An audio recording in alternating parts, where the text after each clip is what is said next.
നിങ്ങൾ നിങ്ങളുടെ പാസ്വേഡുകൾ മറന്നു പോകാറുണ്ടോ? Instagram, Facebook, email I D, മറ്റ് ബാങ്ക് പാസ്വേഡുകൾ.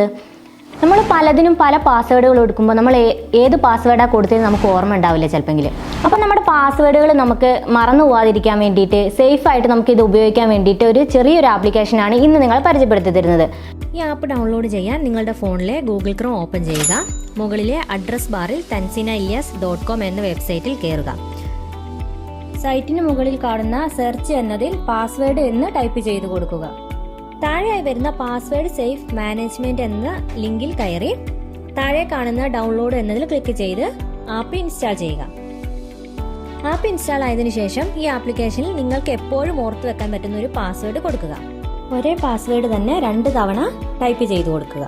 എന്നിട്ട് കൺഫേം എന്നതിൽ ക്ലിക്ക് ചെയ്യുക. നിങ്ങൾക്ക് പെട്ടെന്ന് മനസ്സിലാവുന്ന രീതിയിലാണ് ഈ ആപ്ലിക്കേഷന്റെ പ്രവർത്തന രീതി. നിങ്ങളുടെ മറ്റ് പാസ്വേഡുകൾ ആഡ് ചെയ്യാൻ ആഡ് എൻട്രി എന്നതിൽ ക്ലിക്ക് ചെയ്യുക. ടൈറ്റിൽ എന്നതിൽ ഞാൻ ഫേസ്ബുക്ക് എന്ന് കൊടുക്കുന്നു. യൂസർ നെയിം എന്നതിൽ നിങ്ങളുടെ ഫേസ്ബുക്കിന്റെ യൂസർ നെയിമും പാസ്വേഡ് എന്നതിൽ ഫേസ്ബുക്കിന്റെ പാസ്വേഡും കൊടുക്കുക. കമന്റ് എന്നതിൽ ആവശ്യമുണ്ടെങ്കിൽ കമന്റ് ചെയ്താൽ മതി. എന്നിട്ട് മുകളിൽ സേവ് കൊടുക്കുക.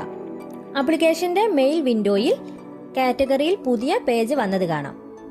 അതിൽ ക്ലിക്ക് ചെയ്താൽ നമ്മൾ കൊടുത്ത പാസ്വേഡും അതിൽ കാണാം. ഇനി മൊബൈൽ ഡാറ്റ ഓഫ് ചെയ്ത് പുതിയ പാസ്വേഡ് ആഡ് ചെയ്ത് നോക്കാം. ടൈറ്റിൽ എന്നതിൽ ക്ലിക്ക് ചെയ്ത് അടുത്തത് മെയിൽ ആണെങ്കിൽ മെയിൽ കൊടുക്കുക. മെയിൽ ഐ ഡിയും മെയിൽ ഐ ഡിയുടെ പാസ്വേഡും ടൈപ്പ് ചെയ്ത് കൊടുക്കുക. എന്നിട്ട് സേവ് കൊടുക്കുക.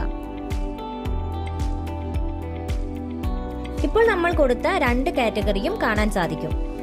നിങ്ങളുടെ പാസ്വേഡ് ഈ ആപ്പ് നിർമ്മിച്ചവർക്ക് കിട്ടുമെന്ന പേടി വേണ്ട. നിങ്ങൾ സേവ് ചെയ്യുന്ന പാസ്വേഡ് എൻക്രിപ്റ്റഡ് ആയിട്ടായിരിക്കും സേവ് ആവുന്നത്. അതുകൊണ്ട് നിങ്ങളുടെ പാസ്വേഡ് ഈ ആപ്ലിക്കേഷൻ സേഫ് ആയിട്ടായിരിക്കും ഉണ്ടാവുക.